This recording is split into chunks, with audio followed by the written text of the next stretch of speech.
Sindhudurg ST विभागामध्ये नवीन गाड्या दाखल झालेल्या आहेत। मी आता आहे मालवण आगारामध्ये।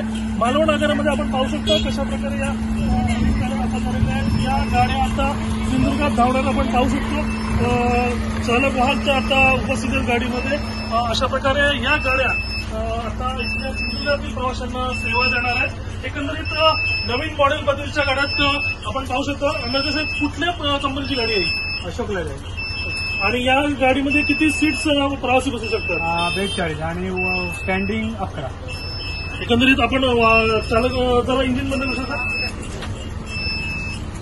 कशा पद्धतीची गाडी आहे ही? काय नवीन मॉडिफाय याच्यामध्ये करण्यात आलेलं आहे?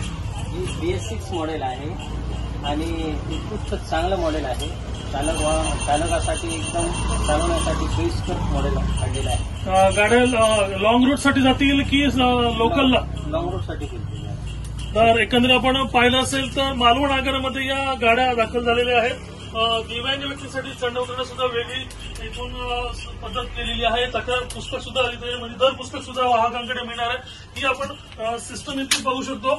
एक आरामदायी अशी सेवा सिंधुदुर्गातील लोकांना लालपरीतून आता आपल्याला मिळणार आहे। एकंदरीत पाहिलं असेल तर काही दिवसांपूर्वी CNG बसेस सुद्धा सिंधुदुर्गात दाखल झाल्या आहेत आणि मालवण आगारामध्ये या पहिल्या 5 नवीन पद्धतीच्या अशोक लेलँडच्या बसेस दाखल झाल्या आहेत आणि अन्य विभागामध्ये अन्य आगारामध्ये सुद्धा या बसेस दाखल होणार आहेत। कॅमेरा पर्सन योगेश रोहन नाईक, लोकशाही मराठी, सिंधुदुर्ग।